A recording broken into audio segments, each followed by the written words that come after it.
திருச்செந்தூர் முருகப்பெருமானின் 6 படை வீடுகளில் 2ஆம் படை வீடு திருச்செந்தூர். கடற்கரை ஓரத்தில் இருக்கக்கூடிய ஒரே முருகன் கோயிலான திருச்செந்தூர் மிகவும் சக்தி வாய்ந்த கோவிலா இருக்குது.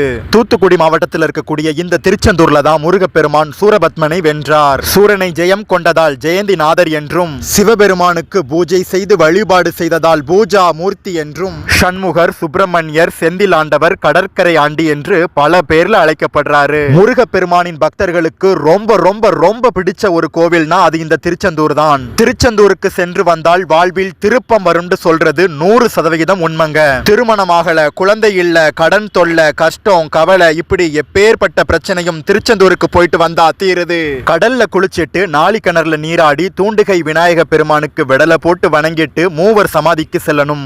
அங்க காசி சுவாமிகள், மௌனகுரு சாமிகள், ஆறுமுக சாமிகளை வணங்கிட்டு தியானம் செய்யணும். அதன் பிறகு முருகன் கோவிலுக்குள்ள போய் சுப்பிரமணியராகிய ஜெயந்திநாதரை வணங்கிட்டு சண்முகரையும் வணங்கணும். அர்ச்சனை பண்றவங்க அங்கேயே அர்ச்சனை பண்ணிடுங்க. தீராத நோயையும் தீர்த்து வைக்க வல்ல பன்னீர் இலை விபூதி அங்க கிடைக்கும், வாங்கி சாப்பிடுங்க.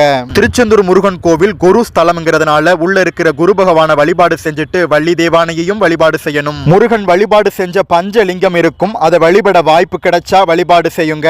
சிவன், பார்வதி, சண்டிகேஸ்வரர், சனீஸ்வர பகவான் எல்லா தெய்வங்களையும் வழிபாடு செஞ்சுட்டு கொடிமரத்தையும் வணங்கணும். 2 நிமிடம் அமர்ந்து முருகனை மனசார நினைச்சிட்டு அப்படியே பிரசாதத்தை வாங்கிட்டு வெளியே வந்து வள்ளி குகைக்கு சென்று வாங்க. அதன் பிறகு 9 கலசங்களை கொண்ட முருகப்பெருமானின் கோபுரத்தை தரிசனம் செஞ்சுட்டு வயிறார அன்னதானம் உண்டுட்டு வீட்டுக்கு வாங்க.